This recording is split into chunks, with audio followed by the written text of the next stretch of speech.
G'day, Tragic here, and welcome to a little disclaimer at the start of this video. The sound is terrible. The sound's really bad in this video. Basically, as you know, I'm doing sort of like tests at the moment to try and figure out a new system, if I can do a new system before I start my next Arkham playthrough, which should be starting sometime, maybe Thursday.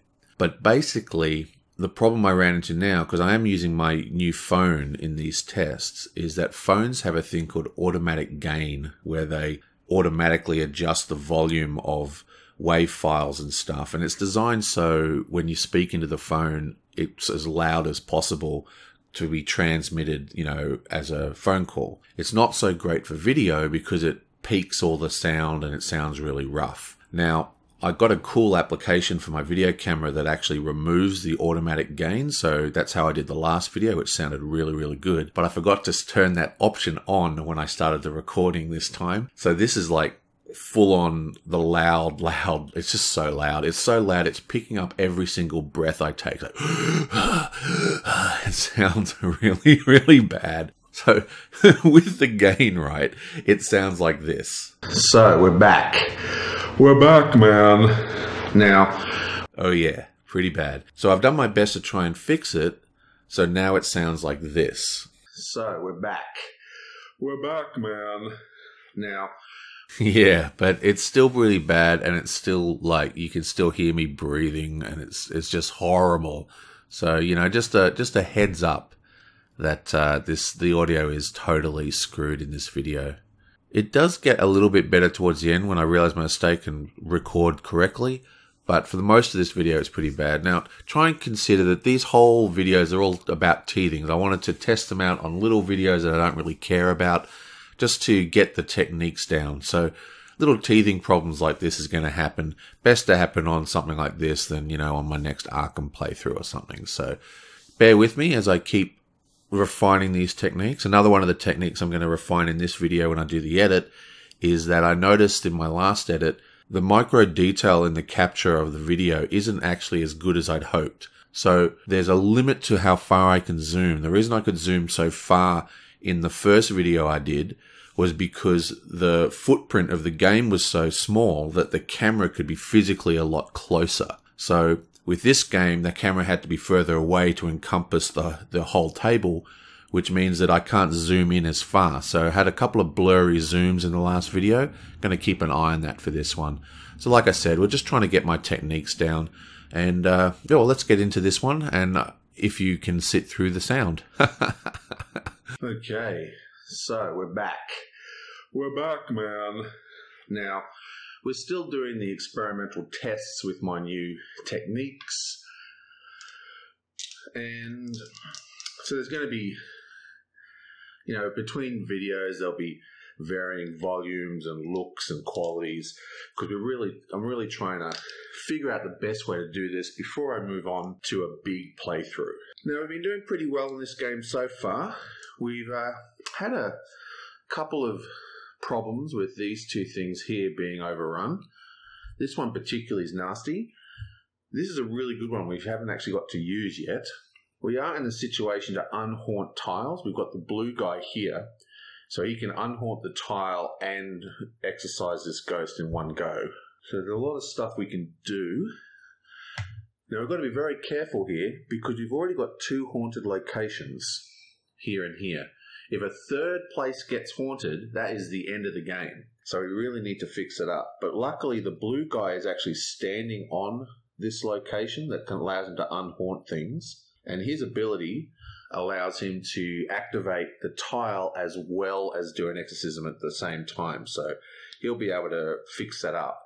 Now, there is a cost to this. It costs a ghost draw, which is what we don't want to do. So we're getting pretty close to the end of the game. We'll finish in this session, which means that the big bad boss cards are on their way. Right. So red's turn. Let's draw the card. It's a very nasty yellow. There's only one spot for yellow, so we'll just stick that there, and of course it gets a ghost. So yellow is in a very nasty situation because we have 2 ghosts on it. Not cool at all. Trying to think of what to do here. We're in a terrible situation. We want to clear up those yellow cards at the top, but we've only got the yellows all the way down here.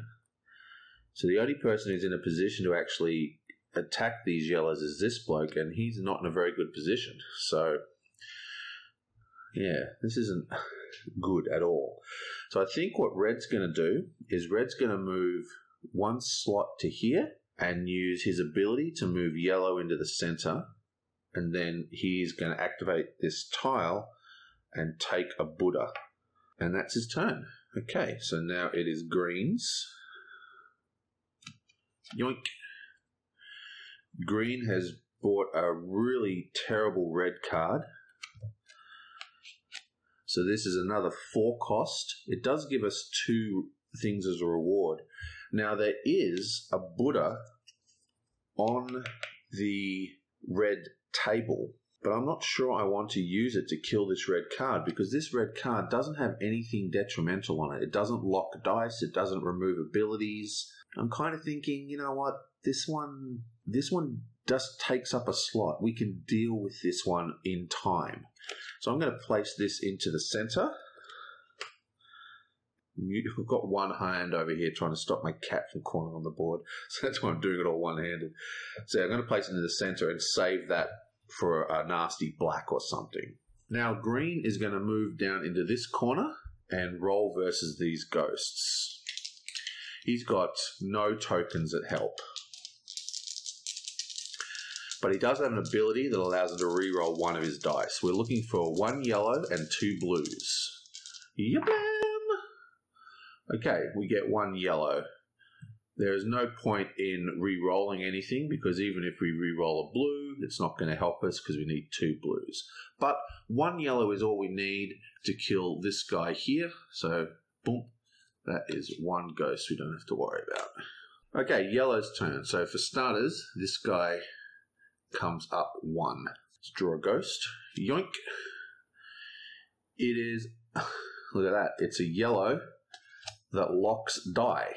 Locks die on the yellow's turn. That's interesting. So the way it works is there's 3 locations for symbols. The location here is active during when it's played. This one here is active, becomes active during the activation phase, and this side here becomes active during the reward or after you kill it. So comes into play is an icon here. Let me just find one from the discard pile. Okay, so this one here has 1 in the corner. That means as he comes into play, you draw another card, right? And this one here, for example, has a come into play effect. It also has a reward. So when you kill it, you get that reward if you kill it naturally. The problem is, the question I have is, does that lock it straight away? Okay, so I've been playing the lock die incorrectly, I think. This actually just says that the lock die is only for this ghost, not for every single ghost on the board. So I've made this game a lot harder than I need to. Should have looked that up. Anyway, so we're placing this down into this corner, and we need to use tokens to kill that ghost, which isn't a problem. Now yellow is going to take a yellow token from the bank and move into this corner and roll the dice. We need 2 yellows to win. Come on, yellows. Come on. Yellow. Oh, look at that. We get a yellow and we get a white. That is 2 yellows. So this ghost is 4. We've got 2 yellows and we've got 1, 2 tokens, and that is a dead ghost. Oh yeah, that's what I like to see. And get rid of that horrible haunty thing. Okay, so now it's blue's turn. Yoink! Oh, look at that. The next ghost is a boss. Okay, so this is exactly, this is good. This is why we wanted to do it this way. So this ghost here is another red. It's not an easy red. It's got 3 reds to kill. But more importantly, it has a haunting icon, which is an end game trigger. But there's only one spot available to place that. And it has a Buddha on it. So just go straight there and gets killed. Pick up the Buddha and place it here. This gets discarded. Okay, now, blue is going to stand exactly where he is. Oh, hang on. I think I forgot to move this up during green's turn, right? So this is supposed to be here. Yeah, so blue is going to roll versus this guy. We need 1 green. Come on, green. Come on, green. Yiblam! Okay, we get a green and we get a white. That's perfect. So we don't even need to spend our green token. That kills this guy for 2. And now I need to decide whether I want to activate this board. This board allows us to unhaunt a tile. But as a cost, we have to draw a card, and we know that the next card is a boss. What this means is, if I don't unhaunt a tile, we know what the next card is going to be, and we have an extra turn without having another ghost to worry about. Thing is, if we lose 1 more tile, we are dead. There are no monsters on the table that are haunting, so we're kind of safe in that regard. So what I think I'm going to do is not trigger this ability and just go straight to... Oh, wait. Have I not been moving this around? Yeah, but not go straight to red's turn. Got to remember to move that. I'll confuse myself. Okay, so red's turn. Let's flip this one over. It is the horrible monster. This is one from the wrong expansion, unfortunately. I forgot to take it out before I set up the game. See how it says you get a diamond? So that is pretty horrible. Okay, so we're going to keep playing this card even though it's got the wrong reward. Basically, what this is saying is that everyone has to lie down. They're basically delayed, and it takes them... Their movement action is to stand up, so they can't move for 1 action. And the other symbol next to it just means it affects all Taoists. So that's the first guy. Bam. And he is 1, 2, 3, 4, 5 green, which is ridiculously hard. Now, the red's ability to move other players can actually stand up cards for us. So, red is going to stand up, and he's going to stand up yellow. Okay, now it is green's turn. He's going to stand up. That's his move. But he also draws a card, obviously. And it's a very, very nasty black. Unfortunately, there's nowhere really to place this. This black says it's -1 dice for this roll. And we have to draw another card. So this black is going to be placed... here. We draw another card. It's the exact same ghost. So we'll place this one, I guess, over here. And we also draw another card. And it's another black. Wow, this is unbelievable. And this is a ghost one, and this could be a game-ending one. So this one, so this one comes in with a haunted icon, but it starts in level 2, which means if you don't kill this by the next turn, which is impossible, it's the end of the game. So that is the end of the game, basically. So I really should have activated this ability. I'll show you what I mean. So this goes here, gets a card, which starts here. Bam. Remember, this is the green's turn. Actually, there is one that we can actually get past this. So green happens to be standing on the kill any ghost for 1 chi. So we're going to spend 1 chi and kill this ghost. And that saves the game from ending. Okay, yellow. As much as I want yellow to actually kill the 2 ghosts he's next to, we're actually going to move into the center and then roll. We want we want yellow results, please. Oh, and he's also taking a yellow icon. A green icon. He's taking a green icon. So what we want is green results, please. You blam. Oh, look at that. 2 whites. That is perfect. So he takes 1, and that's all the greens we have. You can only take 1 green because blue has a green down here and green has a green up here, and there's only 4 talisman tokens total. So that is really unfortunate. I think he's going to take a black token as well. Is there a black one still? Yes, he's got a black. So he's taking a black using the white. Okay, and that's his turn. Now it is... Did I draw a card? I must have. What card did I draw for yellow? I don't think I drew a card for yellow. Okay, I'm going to stop this and edit. I'm also going to test the volume because I'm using a different recording app that had a different volume system. And we're going to see how that works. I'm pretty sure I didn't draw a card for yellow, so I want to test that out before I continue. But we should be able to kill this guy pretty soon. And he does have a reward for a yin yang, so we're going to have to start using our yin yangs pretty soon. Okay, I will be back shortly. Shortly. Okay, I'm back, and I think I might have fixed the audio as well. Right, what was I saying? I've forgotten what I was doing. Oh yeah, I forgot to draw the yellow card, so let's quickly do that. It is another green, and this is another horrendous green, and there's only 1 spot on the entire board I can place this, which means it goes here.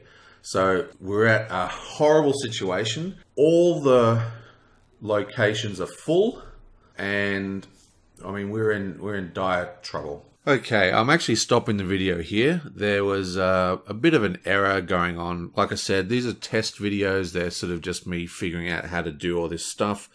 And one of the things I figured out was that the application doesn't notify me when it ran out of space. So it actually stopped recording right now, and I didn't actually have anything else recorded. There's actually an option in the camera to beep when it stops recording, so now that's on, it won't happen again. Like I said, teething problems. I don't want to reset the board and redo it. Basically what happened is we actually lost the game. See that card, that green card that Blue just had placed on his board? It has a function that triggers on Blue's activation phase. It's called the Ying phase or whatever. That ghost activates and we roll that curse dice. We rolled that curse dice and we got the haunt tile result, which instantly haunts one of the tiles. We already had 2 tiles haunted, so that is game over. Now, if I was paying attention, I could have very easily played around this. There was an opportunity I had last blue turn to unhaunt a tile, but I chose not to. And we haven't used any of our yin yangs in this game because I like to save them till right at the end, or I like to use them only when I'm going to kill a ghost that has a yin yang reward, so I always keep it. But the yin yang can only be used during the yang phase, which is after the ghost activation phase. So if I was paying attention, I would have been able to, on the green player's turn, spend his yin yang to kill that ghost by activating the tile that kills ghosts. So by discarding the yin yang, could do many things, but one of the things it can do is automatically trigger any village tile, no matter where you are. And that would have saved the game being over. But I didn't do that, and now that, when I did the recording, I actually went, oh, I'll just do that and continue playing. But since the recording didn't record, I'll just let you know that I screwed up badly and lost. So anyway, that's Ghost Stories, and like I said, we're doing our testing, so hopefully everything's coming out a little better now. And I think I'll probably do one more test, and I'll start up a new Arkham Horror playthrough using a lot of the information I've had, a lot of the things I've learned from these test videos. Thanks for putting up with them. I'll see you guys next time.